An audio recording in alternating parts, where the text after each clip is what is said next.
Всем доброй ночи. Итак, друзья мои, сегодня у нас мистика у камина. Продолжаем 7-й выпуск. Хочу вам напомнить еще раз, что вы можете свои мистические истории отправить Яне любой день, кроме выходных, до 10 вечера. Рассказать в текстовом формате внятно, и я зачитаю вашу историю и отвечу. Тут у нас урчание, услышите, не удивляйтесь. Рыжик тут возле моих ног лежит, спит. Облюбовал он это место, теперь там и спит. Мягко, хорошо, да, постелили ему. А внизу наши собаки храпят, как дедушки старые. Так что под это урчание и храп мы с вами продолжим рассказы, потому что эти рассказы это не просто как бы передача вам из уст в уста, но еще и объяснение, почему, к чему, то есть, да, к чему это все. И очень может быть, что у кого-то похожая была ситуация, и он услышит ответ на свой вопрос, который его мучил. Кроме всего прочего, хочу вам напомнить, что у нас есть мистические истории, встречи с призраками, по-моему, встречи с духами, или я такое еще не называла, не помню. Ночная мистика, мистические истории у костра, очень много, мир духов и прочее. За эти несколько лет, может быть, 3 года с чем-то, да, огромное количество таких рассказов, которые мы с вами читали. Я объясняла, в этом году у нас эфиров практически нет, потому что в России не везде ловит, точнее, не везде открывается эфир через VPN, не очень качественный эфир, поэтому я не хочу. Одно слово слышно, 2 слова нет. И я решила, что ничего страшного. Знаете, никто волосы рвать не будет по поводу их санкций. Перетерпим. И не такое бывало. Не менее интересно слушать видеоролики, не обязательно эфиры. Какая разница? Все равно я отвечаю на интересующие вас вопросы. Правильно? Итак, поехали. Добрый вечер, уважаемая Яна. Хочу описать мистику из жизни. Это было в 1950 году. Моему брату был годик, и он умер. Его приготовили и уже лежал на лавке. И кто-то сказал маме, как он какой-то ведуньи. Неправильно писали, ничего страшного. И она на ночь глядя побежала к ней. Я уже не помню того рассказа мамы, но она деду пообещала к нему на похороны приехать. А когда пришла домой, сынок играл, как будто не было того кошмара. Только судьба у него по жизни так и не сложилась. Возможно, это потому, что вернули его оттуда. Не совсем поняла, какому деду пообещала.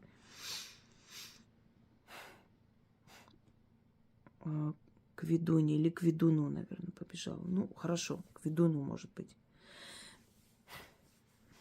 Значит, хочу вам сказать, что есть очень могущественные колдуны, были и будут. Есть очень сильные ведьмы, но ни один из этих людей не способен воскрешать из мертвых. И поэтому, если бы ваш брат был мертв, никто бы его не вернул к жизни. Скорее всего, это была клиническая смерть. И в деревнях очень часто клиническую смерть принимают за смерть настоящую. У нас в селе был случай в детстве моем, я слышала когда похоронили молодую женщину, и она пришла во сне к своей матери со словами: «Мама, зачем ты меня похоронила живьем?» Она с утра встала, подняла крик, собрала мужиков, заставила выкопать ее, потому что там прошло после похорон несколько дней всего лишь. И когда открыли гроб, увидели, что она, вся обшивка изнутри гроба была разорвана, она перевернулась и умерла. То есть задохнулась там. Ее действительно похоронили живьем. Так вот, ваш брат не был мертв.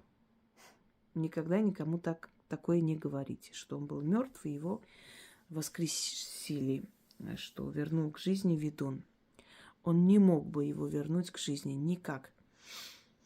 Вернуть к жизни можно человека из комы, призывая его душу, уговаривая вернуться. Многие души из комы не возвращаются, потому как там хорошо. Именно поэтому я родственникам говорю, чтобы они уговаривали душу своего родного человека вернуться. Просили, уговаривали. Они не хотят возвращаться. Я знаю по себе, там очень хорошо. Ты не хочешь вернуться в этот мир, в этот скучный, тяготный мир. Опять тащить этот крест на себе под названием «земная жизнь». Это одно. Могут вернуть из клинической смерти. Потому что, опять же, душа между мирами ни туда и ни сюда может вернуть сильный колдун. Следовательно, ваш брат не умер. У него была либо кома, либо клиническая смерть. Но в селениях народ неискушенный, и они принимают это за смерть. Потому что человек, у него все признаки смерти. Он холодный, он не дышит. Так кажется, что он не дышит. Но его дыхание практически незаметно, потому что его сердце очень медленно бьется, замедляя все процессы в организме. Когда процессы в организме замедляются, то сердце справляется со своей задачей, следовательно, поддерживает жизнь несколько дней, даже, может быть, несколько недель. А этого очень сильно боялся Гоголь. Сегодня как раз я об этом вспоминала. Он ужасно боялся быть захороненным живем. И его действительно живем и захоронили. После это было доказано. И он очень просил своих друзей не хоронить его до того момента, пока не будут явные трупные признаки. Вот тогда только хоронить. Он очень боялся, что его живем похоронят. И этот страх, видимо, был не на пустом месте. Может, его во снах предупредили, может, какое-то внутреннее сознание, ощущение. Кроме того, он был мистик, и очень может быть, что потусторонний мир каким-то образом все же давал о себе знать и предупреждал. И его все же, его страхи оправдались, его похоронили живем. Вот именно для этого и существует морг, когда возят человека туда. Много было таких случаев, когда резали сначала, прежде чем открывать, то есть раскрывать человека, да, полностью, делают надрез. И если пошла кровь, значит, человек жив, организм еще живой. В Индии от укуса какого-то скорпиона или змеи, сейчас не помню, может, и то, и другое, наступает полный паралич. Сознание есть, но человек ничего делать не может. Он не может ни глаза открыть, ни говорить, ни шевелиться, ничего. И он слышит, что его готовят к сожжению. И так очень много живых людей было сожжено. Потому что думали, что он умер. А там особо не практикуется морг. Точнее, совсем не практикуется. Вот с этой стороны я все-таки сторонник того, чтобы человека перед смертью отвезли в морг. Потому что много бывает случаев, когда возвращают к жизни. Просто видят, что человек живой. Ну, может, для этого и существует вся эта процедура освидетельствование смерти и прочее. Живой был ваш брат. То, что у него жизнь пошла не так, это не потому, что его вернули из мертвого мира, вот поэтому. Там могут быть разные причины. Сейчас мы не будем в это углубляться. Может быть, он был проклят изначально, поэтому его судьба так и складывалась. То подумали, что умер, то в кому впал, то еще что-нибудь. У таких людей изначально тяжелая судьба. Они тяжело рождаются, у них всю жизнь, то есть всю жизнь приносят проблемы своим родителям, и так проблемно и живут, и уходят. Пойдемте далее. Добрый день, дорогая Инга и Яна. Хочу рассказать мои мистические истории о встрече с призраками. Мне было 18 лет.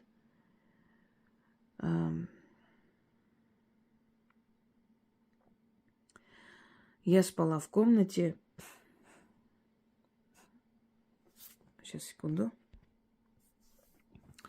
Мне было 18 лет, я спала в комнате в 03:04 часа ночи. Мне как будто кто-то очень нежно разбудил. Знаете, этот кто-то как будто сам очень нежно открыл мне мои глаза. Смотрю, передо мной стоит старик. Одежда белая, длинная, вижу бороду, волосы до плеч. Я так поняла, что этот некий хотел, чтобы я его увидела. Смотрели друг на друга несколько секунд, но я не побоялась. Смотрела и не верила своим глазам. Вдруг он стал по пространству перемещаться. Смотрю, нет ног и не касается пола. А перемещается, перемещается, как облако, к окну и растворился в темноте. Побежала к окну, чтобы увидеть, куда он пропал, но никого не было. Кто это был, для чего пришел ко мне, что хотел сказать, я так и не поняла. Заранее скажу, что после этого у меня ничего такого не произошло. Кто это мог быть? Кто угодно мог быть. Мог быть ваш пращур, прадед. Быть может, вы старший внук в семье своей бабушки в тот момент были. Или внучка, да. И он мог прийти просто посмотреть на вас. Он захотел посмотреть на свое продолжение. Мы не можем точно сказать, кто это может быть, потому что духи могут принимать любое обличие. Понимаете? Если после этого ничего такого страшного не произошло, скорее всего, мое предположение, опыт подсказывает, потому что таких историй я немало слышала, это, скорее всего, предок. Ваш далекий предок, родоначальник, может быть, в каком-то поколении. Потому что если дойти до Адама и Евы, это очень долго. Но обычно каждые 7 поколений род обновляется. И вот тот, который был родоначальником, после которого 7 поколений пошло, да, он считается пращур 7 поколений. Но есть более старые, более древние пращуры. Дальше. Другая история. Были у меня очень трудные времена. Я оставалась одна со своими 2 маленькими детьми. Надо было как-то накормить и параллельно учиться, чтобы найти нормальную работу. Ну и после учебы было трудно найти работу. И почти каждый день по ночам плакала от безысходности. Вот и в очередной раз, когда дети спали, я сидела около них и плакала. Вдруг чувствую, что какая-то рука на моих коленях.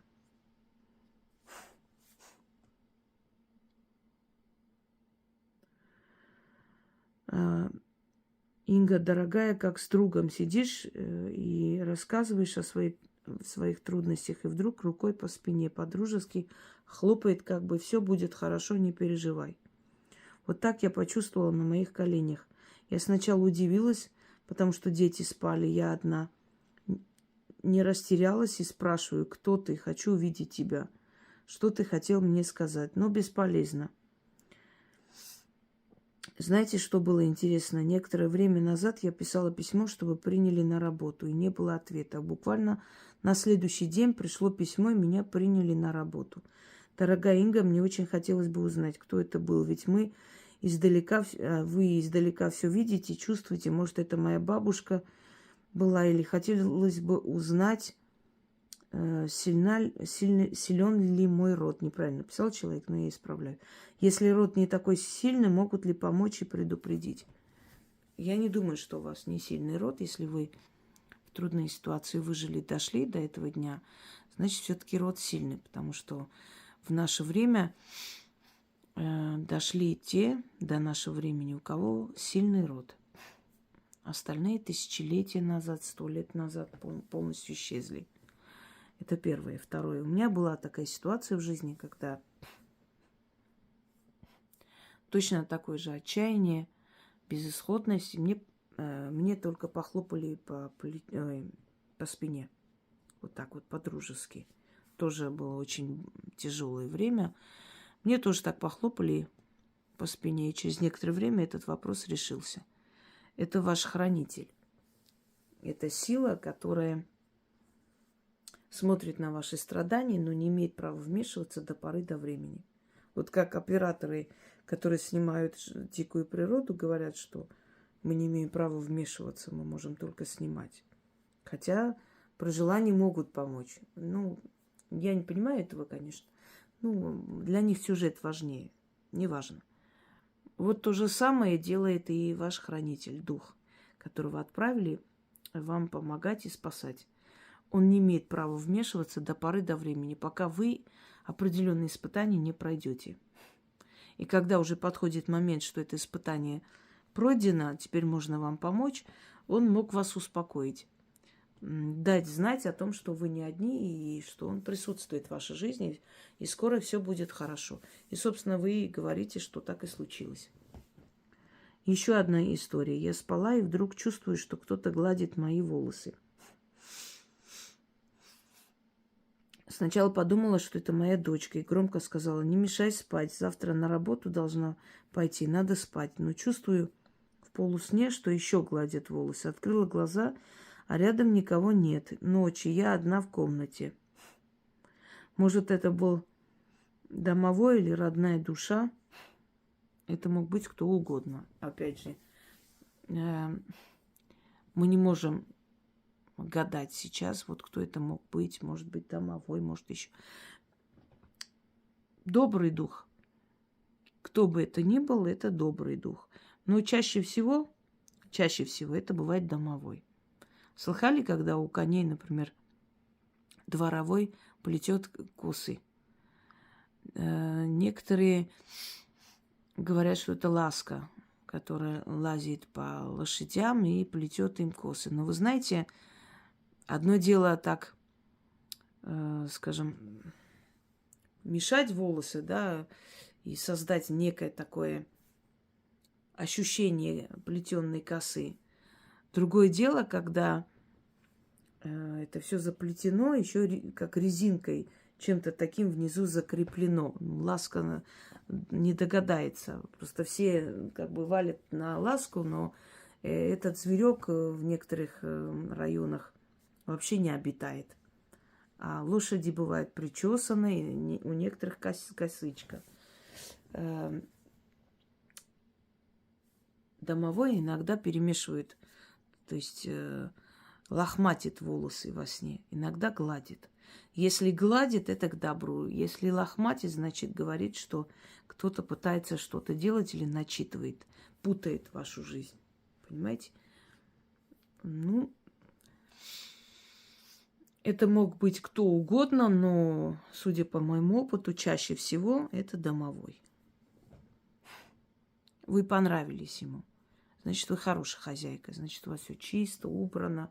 Домовые любят хозяйственных хозяек, которые убирают дом. Они не любят этот энергетический мусор. Образуется такой энергетический мусор, когда в доме грязно, и темные духи слетаются. Для них это такое, знаете, лакомый кусок. Им нравится в таких грязных местах обитать. Другой случай. Лето во дворе, хорошая погода, и не заметила, что уже время позднее. Почти 12 ночи, мало что может быть. Хотя до дома не так далеко, почти бегом с детьми идем домой. У дороги есть магазин. Он был закрыт, внутри не было света. Вокруг никого. Окна магазина стеклянные, большие. Смотрю, и внизу, что сзади нас идут три мужика. И мне стало еще страшнее. И вижу в стекле, как они друг с другом что-то обсуждают. Я своей старшей дочке спрашиваю: смотри, ты тоже видишь этих троих? Или мне кажется? А она тоже подтвердила. Подумала, сейчас повернусь, посмотреть, знакомые это пацаны или нет. Насколько было мое удивление, когда повернулась, никого не было. Рядом не было ни дороги, чтобы свернуть, ни подъезда, или так быстро исчезли, чтобы мы не заметили. Я даже еще раз спрашивала: ты точно увидела тех троих? Она подтвердила. Еще раз. Мы дошли домой, но этот случай я запомнила навсегда. Так и не поняла, кто они были. Этот случай был прошлым летом. Я стояла... это уже другая история. Сейчас еще. Значит, это объясню. Я когда-то... Меня позвали, попросили заговорить человека больного. Я пришла, посмотрела на него и сказала, что он не жилец. Поэтому нет смысла его мучить. Жена сказала, что готова оплатить, пожалуйста, только вот помогите. Я говорю: вы поймите, во-первых, я больным людям помогаю даром, я не лечу, заговариваю. То есть помогаю, чтобы лечение пошло впрок, да. И во-вторых, я просто вижу, что человек уже наполовину на том свете. Тут, смысла нет. Зачем это нужно? Я объяснила ей, она заплакала, мы с ней поговорили, ее успокоила. И вышла и иду. Уже ночь. Ближе к 11. А мне идти долго. Наверное, минут 20 до дома. Там маршрутки не едут уже в это время. Ничего не едет. И такси тогда особо не работало у нас. Я тоже проходила мимо витрины и увидела сзади человека, который за мной шел. Сначала у меня вся спина прям охладела. Я думаю, понятно, кто-то меня преследует, а там темно. Повернулась, чтобы сказать, что вам надо от меня. Смотрю, никого нет. Снова смотрю в эту витрину, опять он стоит. Он уже стоит за моей спиной. Опять повернулась, нет, опять. И я просто бегом на одном дыхании, читая заговоры, дошла до дома. Мне тоже бывает страшно, я тоже человек земной. Я тоже, скажем так, мне не чуждо ничего человеческого. И я поняла, что это некто. Я поняла, что это не человек. Когда я поняла, что это не человек, мне немного стало легче, потому что человека следует бояться больше, чем духа. И ночью он мне приснился и сказал: и чего ты так перепугалась? Я же пришел тебя охранять, что ты так бежала от меня? Вот некто такой высокий и здоровый. Так что, скорее всего, они пришли просто вам помочь.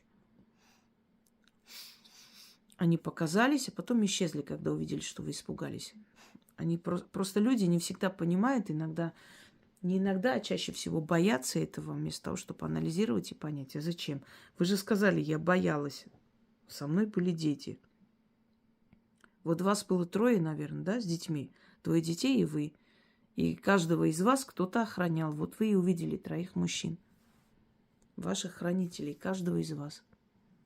Значит, у вас сильный род. И они все же отправляют вам эту охрану и помощь. Видите? Не первый раз. Дальше.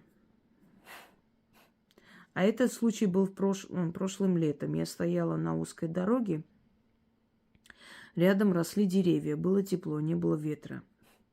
Но было темно. Стою и жду знакомую и любуюсь деревьями. Вдруг слышу стук. Или как дети прыгают с небольшой высоты на землю, раздается звук. Смотрю, никого нет. Но одна очень тоненькая ветка шевелится. Инга, если не шевеление ветки, я бы подумала, что мне показалось. Но каково было мое удивление, что на этой ветке смогла стоять только птичка. Но стук ноги почти 5-летнего ребенка. Подошла смотреть, говорю, кто ты, покажись. Но никого. Пришла знакомая, рассказывая, она говорит, если бы я была на твоем месте, я бы убежала отсюда. Что это могло быть? Спасибо большое, что вы есть. Я вам скажу, что это могло быть. Вот смотрите. Моя бабушка когда-то зимой по молодости вышла и шла по делам. Не знаю сейчас, куда она шла, но далеко от дома. По селу шла. Была зима, люди в домах. Вы знаете, что зимой особо много народу не ходит туда-сюда. И она слышит, что там, где снежное поле, как будто по полю кто-то скользит. И такое ощущение, как кожу, знаете, разрывают. Там вот такой звук разорвавшейся кожи. Вот такой. И она тоже так приглянулась, подошла, никого нет. А этот звук идет из поля снежного. Испугалась, вернулась домой. Рассказала моей прабабушке, то есть свекрови своей, что звук какой-то, никого не видно, а вот как будто кто-то скользит, и вот этот вот. И она сказала, да не бойся ты, это духи катаются на коже, на кожаной какой-то там, как она сказала, сейчас не помню. Одним словом, катаются, и поэтому этот звук ты слышишь, что скользит, и как кожа, звук кожи. И она сказала это очень спокойно, без паники. Духи катаются, не бойся. Вот и я вам говорю, духи катаются. Души ушедших катаются. Может быть, возле этого дерева мальчик когда-то погиб. Может, с этого дерева упал лет 10-20 назад, если это старое дерево. И его душа навечно осталась там. И он все время там играется, на этих ветках поднимается, спускается. Вот и все. Есть много необъяснимых вещей на Земле. И они, конечно, эти необъяснимые вещи иногда внушают страх, ужас.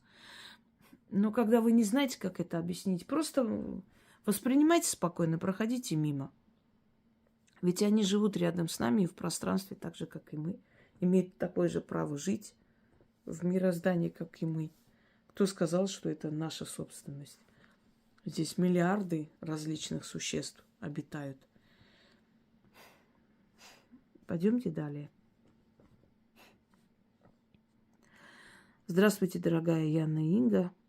Хочу рассказать вам мистическую историю. Может, мне повезет. Инга, когда-нибудь, может, прольет свет на то, что это было. Вот повезло вам.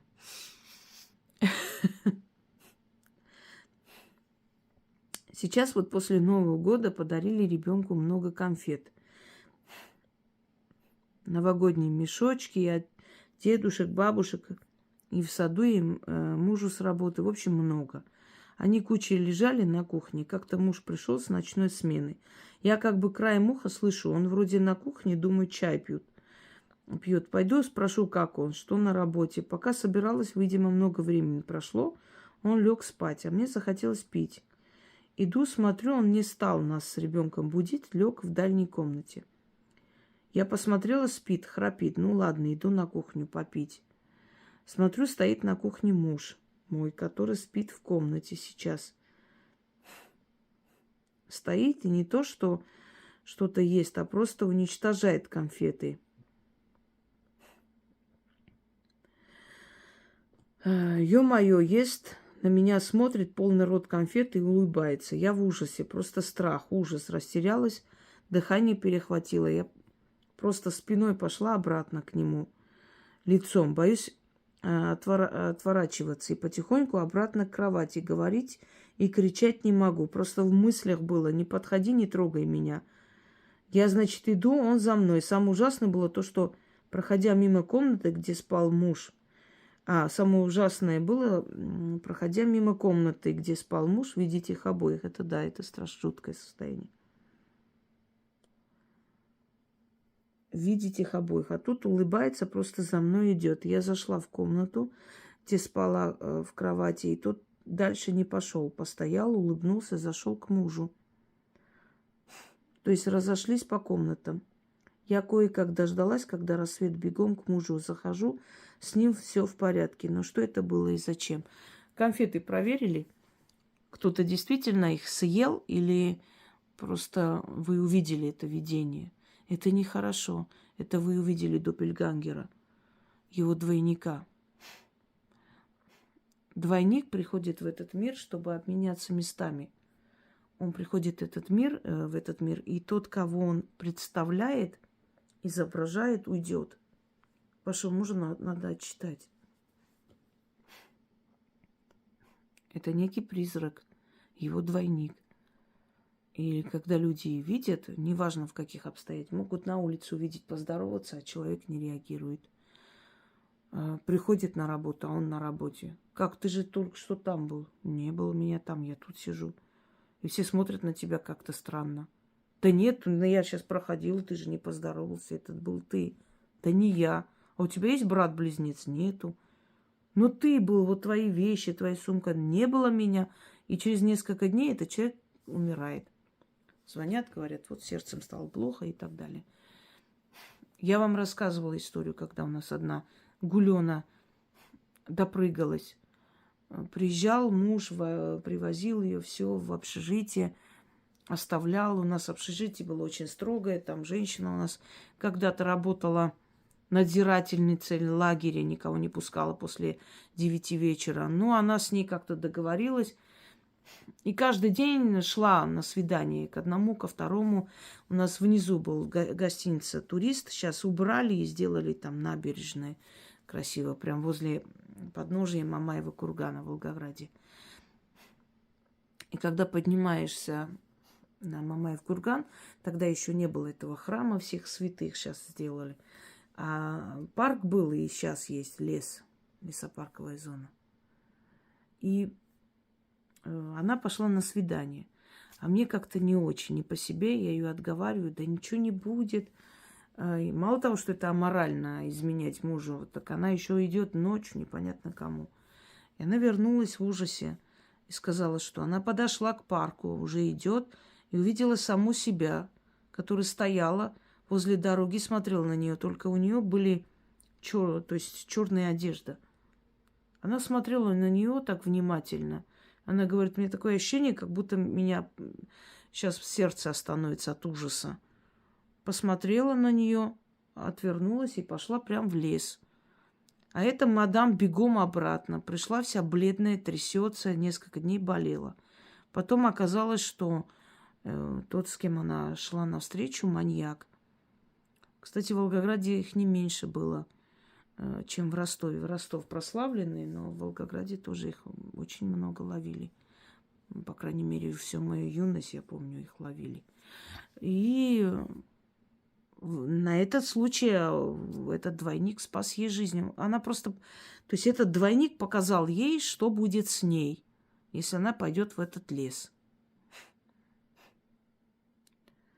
Это опасно. Надо отчитать вашего мужа, и надо дом очистить. Он поселился, он пришел, и он так просто не уйдет. Даже если бы вы крикнули, никто бы не проснулся. Он бы вам ничего не сделал, по сути. Он просто пришел, показался и сказал, что скоро обменяется местами с вашим мужем. Понимаете, это не обязательно сегодня, завтра, через месяц. Это может быть в течение года, 2. Но это случится. Так.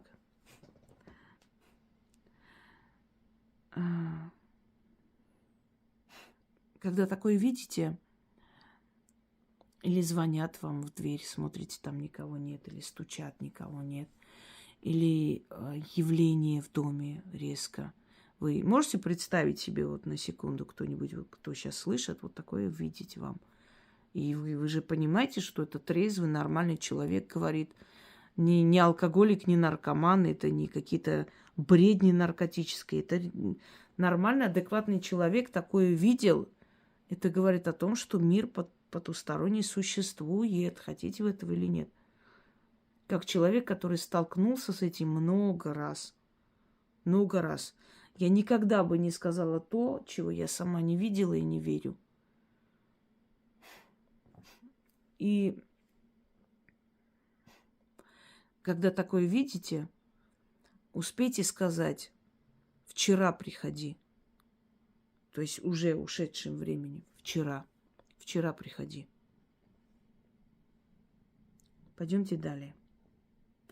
Здравствуйте, уважаемый Инга. Позвольте рассказать вам свою мистическую историю. Этот случай произошел со мной 12 лет назад, когда я была беременна. Начну с того, что на самых ранних сроках, когда еще неизвестен пол ребенка, муж очень хотел мальчика. А мне было без разницы, кто родится, поэтому он ходил всем, говорил, что у нас обязательно родится мальчик. Однажды мне приснился сон, как будто бы ребенок, который живет у меня в животе, говорит мне: «Мама, я же у тебя девочка, почему вы всем говорите, что я буду мальчиком?» В то утро я уже точно знала, что у меня родится дочка. Прошло еще немного времени, и ко мне начал ходить черный кот. Он ходил именно ко мне, беременной. На мужа не было вообще никакой реакции. То есть он проникал в нашу квартиру через открытую форточку или открытый балкон. Однажды на улице был сильный ливень, и я позакрывала все форточки, окна. Так этот кот разбегался и своим телом бился в окно до тех пор, пока его не разбил и не вошел ко мне в квартиру. Если в момент, когда кот приходил, я находилась дома, значит, он просто меня находил. Мы встречались обязательно с ним взглядом. И он тут же убегал. Если же меня дома не оказывалось, когда он приходил, то кот просто садился и ждал меня. Однажды я пришла домой, мой муж спал, а кот лежал рядом с ним. А на коте сидел наш попугай. И опять мы встретились с ним взглядом, и кот убежал. Так продолжалось на протяжении 5 месяцев, пока я не уехала рожать. И этого кота не трогала, с ним не разговаривала. Мне всегда было жутко и страшно от встречи с ним. Тогда я не была знакома с вашим каналом, и люди мне советовали повесить в квартире семистрельную икону. Я ее повесила, уехала в роддом. С тех пор икона так и висит, а кота больше не видели. Моей дочке скоро исполняется 12 лет. Смотрите, ваш муж допустил большую глупость. И вообще допускают большую глупость люди, которые заранее, во-первых, покупают вещи ребенку. Ребенок еще не родился. Народ же не глуп, когда советует заранее ничего не покупать, имя заранее не выбирать, не говорить, по крайней мере, всем подряд, не говорить, кто родится и так далее. Ваш муж постоянно говорил, что будет сын. Следовательно, вот почему ваша дочь пришла, потому что ее душа, которая вселилась потом в ребенка и родилась в этот мир как человек, она негодовала. Своими словами отец ставил запрет на ее рождение. Он же хотел мальчика, ему нужен был мальчик, а девочку он не хотел. То есть он хотел мальчика, больше никого, чтобы не было. Мальчик, только мальчик. И тем самым он закрывал постоянно приход вашего ребенка в этот мир. А этот кот, смотрите, духи, души, потусторонние силы, они могут использовать энергию животных, птиц, чтобы прийти что-то передать людям. Ну, например, голубь может взлететь, удариться о стекло, через некоторое время кто-то умрет в доме. Во время похорон птицы могут кружить над могилой человека, и одна может сесть на гроб человека, например. На кладбище внезапно может появиться кошка и сопровождать вас, или собака ночью может выйти и с вами проходить всю дорогу, провожая вас домой. Особенно в 90-е, когда была такая смена ночная, да, люди боялись, не было ни такси, ничего нормального. Как могли, выживали и грабили, и убивали постоянно людей. И бывали случаи, когда собаки сопровождали. Просто собаки шли рядом с женщиной, а хулиганье, думая, что это ее собака, не подходила. Оказывалось, что эта собака вообще не ее, она исчезала туда, откуда пришла. Это не видение, это не привидение. Это реальная создание, реальное животное, реальный кот или собака. Но они не сами хотят прийти к вам. Их энергию используют силы, чтобы прийти. Этот кот пришел, потому что ваш муж сказал, что дочь ему не нужна, сын будет. А раз дочь не нужна, дочь надо забрать. И этот кот – некая потусторонняя сила, которая приходила за душой вашего ребенка. Не икона спасла. Видимо, просто ваше упорство и то, что вы не боялись, что вы не гнали, не обидели никак этого кота, никак. Хотя боялись, то есть жутко вам было, но вы никак не обидели, ничего не сделали плохого. Видя ваше спокойствие, ваше уважительное отношение, человеческое отношение к нему, он все-таки ушел, не стал забирать вашу дочь. Но у вашего ребенка будут трудности, они уже есть. И в школе, и в жизни, и будут дальше. Нельзя. Люди должны умнеть. Они не должны вмешиваться в желание, в волю тех сил, которые нас отправляют в этот мир. И глупо себя вести тоже не нужно. У нас будет сын, 100%. Постоянно говорить такое, это значит отрицать рождение дочери. Она не нужна. И он по нежеланию своему практически чуть не отдал в руки сил смерти. И они приходили в ваш дом. Эту икону можете оставить, можете снять, и она ничего никак не повлияла. Это просто случай. Вы уехали, кот перестал приходить. И увидев ваше, еще раз говорю, упорство и уважительное отношение к нему, он просто не стал забирать вашего ребенка. Сила смерти это. Некая сущность, посланная от сил смерти. Потому что если вам сын нужен, а дочь не нужна, значит, дочку отдайте нам обратно. Пришли забирать. Понимаете, о чем я говорю? Из-за глупости отца. Пусть не специально. Он же сейчас любит ее и рад. Все мужчины хотят сына, а дочь любят больше жизни. Вот что интересно.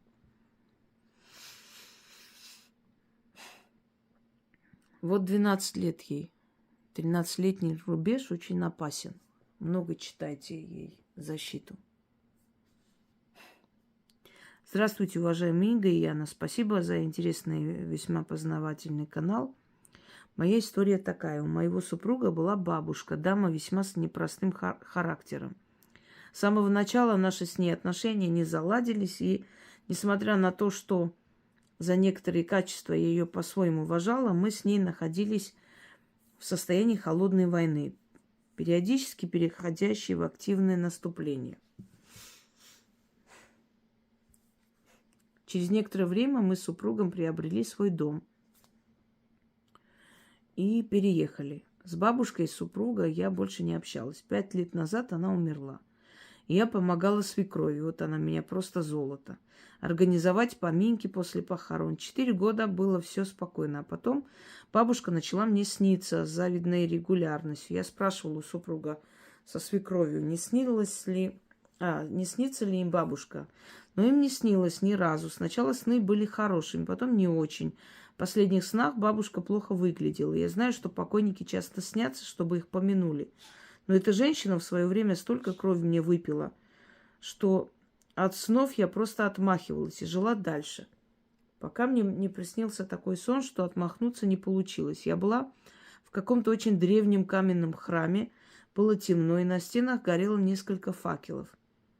Я там мыла полы почему-то. А потом я услышала жуткий смех и женский голос, как раскат грома. Она спросила меня, не страшно ли мне находиться в храме темных богов. А я поняла, что не страшно, вот совсем. И я ответила, что нет, и что я чту темных богов так же, как и светлых. Тогда мне ответили, хорошо, проходи. И в полу открылся ход с каменной лестницей. Я пошла вниз и оказалась в каком-то холодном темном каменном помещении. А вокруг туман. Потом я пригляделась и увидела, что это не туман, а неупокоенные души снуют туда-сюда. Но страшно мне не было. Шестым чувством я поняла, что они ничего мне не сделают, потому что я живая. Я пошла дальше и зашла в комнату, напоминающую тюремную камеру, только без решеток. Там я увидела бабушку супруга. Она сидела за столом, перед ней были две миски, одна с мылом, другая с сырниками. Когда мы жили все вместе, я часто готовила сырники.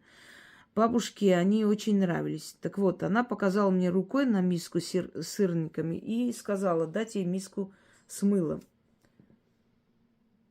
Я говорю: бабушка, вы ошиблись, миска с мылом рядом.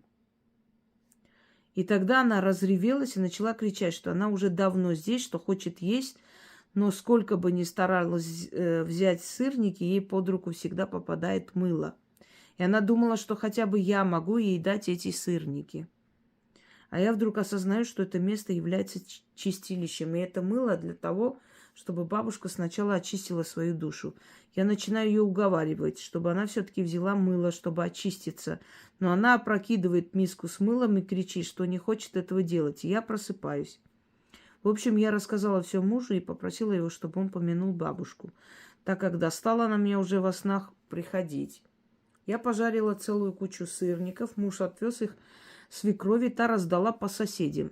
На следующий день мне звонит свекровь и говорит, что ей приснилась бабушка, подарила ей во сне красивый букет, сон был яркий, а бабушка довольный. Прошел год, больше бабушка никому не снилась. У меня 3 вопроса. Что это вообще такое было? Почему бабушка приходила именно ко мне, а не к своей дочери, любимому внуку, учитывая наши отношения? И почему после она свекрови приснилась, а мне даже не сказала, учитывая, что я у плиты целый час ее треклятые сырники жарила. С уважением, Юлия. Первое. Она снилась вам потому, что она обидела вас больше всех. Вот моя собака начала там тявкать. Эх, ночью снимать такие темы не очень хорошо. Но ничего, сейчас пойду узнаю, что там случилось, и приду. Видать, кого-то увидела. Итак, продолжу, потому что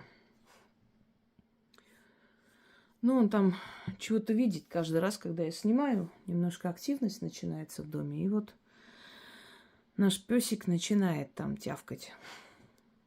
Итак, почему она к вам пришла? Потому что она обидела вас больше всех последние годы. И, скорее всего, ей сказали, что нужно отмаливать у вас прощение, если она хочет, чтобы ее там простили и пустили ее дальше. То, что вы увидели чистилище, скорее всего, так и есть. Оно по-разному приходит и по-разному показывается. Но это тоже один из вариантов чистилища, кстати говоря. Почему раздают еду и как это может дойти до умершего? В древние времена считалось, что через энергию живых мертвые берут то, что хотят. Ну, вот, например, любимое блюдо делают, там, готовят, садятся, кушают, да. Считается, что это дань памяти человека. Вроде они сами едят, но для него делают. Потому что мертвый может насладиться только через энергию живых, своих родных, близких, соседей, знакомых. Берет от них эту энергию и насыщается. Поэтому, когда хотят помянуть или хотят помочь душе, или дать любимое блюдо, или то, что, скажем так, то, что она просила во сне, обычно раздают соседям и знакомым. И тем самым это все доходит и до покойной души. Так что вы правильно сделали. И я вам ответила. Вы увидели это чистилище. Она приходила к вам для того, чтобы... Потому что вас обидела больше всего. А потом, когда вы сделали то, что она просила, ей просто запретили дальше вам сниться. Она уже отмолила перед вами. То есть получила ваше прощение. Вы же для нее это сделали, эти сырники, чтобы раздать. Все. И ей больше просто не позволили вас беспокоить. Она довольна, ушла. Так, теперь давайте последнюю историю, наверное, прочитаем на сегодня. На всякий случай я отмечу, чтобы потом помнить, где остановилась. Итак. Уважаемые Инга и Яна, здравствуйте. Хочу поделиться историей. В середине апреля этого года, примерно за неделю до родительского дня, умерла одна знакомая женщина нашей семьи. Накануне родительского дня я думала о ней, и через какое-то время в дом через балконную дверь залетел воробей. Он был... Ой. Он был спокоен.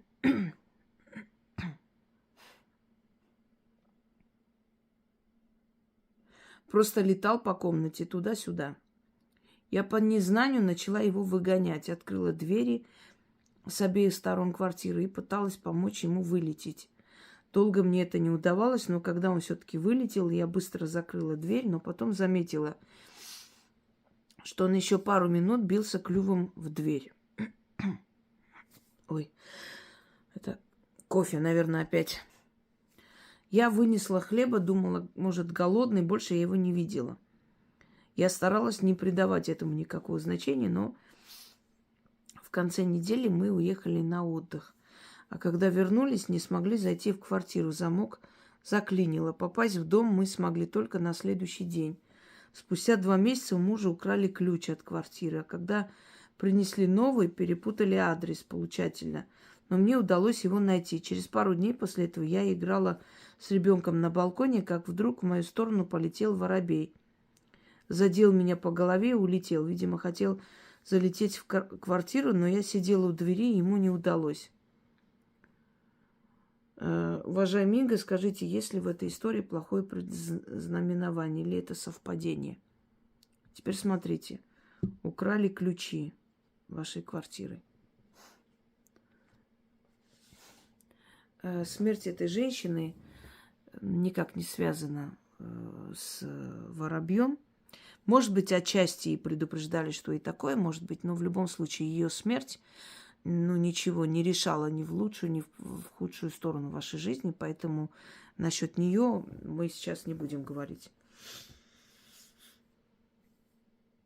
Силы используют, как я уже говорила, энергию животных, чтобы предупредить, помочь, сказать, опередить и так далее. Вы сами сказали. Теперь смотрите, воробей прилетел и пытался о чем-то вас предупредить. И вы выгнали. Внедрение внезапное. Потом воробей начал стучаться в дверь клювом. Да? Это что означает? Силы хотели сказать, будьте осторожны. Через дверь могут к вам прийти незваные гости. Заклинил замок. От чего, как вы думаете? Потому что пытались открыть. Когда пытаются открыть и не могут открыть, там что-то потом клинит. То есть испортили внутри замок, поэтому заклинило. И вы не смогли попасть в квартиру. Потом снова воробей пришел и вас предупредил. Или после этого ключи, украли. Для чего украли? Чтобы зайти в вашу квартиру. Один раз пытались какими-то другими ключами открыть, не получилось. Второй раз уже украли, чтобы прям этими ключами зайти. Поменяйте эти ключи. Внутренний замок тоже сделайте отдельный, помимо тех ключей, которыми открываете дверь. И внутри, когда вы будете внутри, чтобы закрыть так, чтобы никто не мог открыть. И будьте осторожны, это, скорее всего, знакомые ваши люди. Это не чужие люди. Они знают, где им взять у мужа ключи и так далее. Вас предупреждают, что могут зайти в вашу квартиру. И это может закончиться плачевно. Начитайте защиту. Будьте осторожны с ключами. Сделайте другой замок. Несколько замков, несколько ключей внутри. Сделайте замок, когда вы все будете дома, чтобы закрыть еще раз дополнительно. Таким образом, чтобы снаружи открывая, внутрь не смогли зайти. Вас могут ограбить, могут зайти в ваш дом.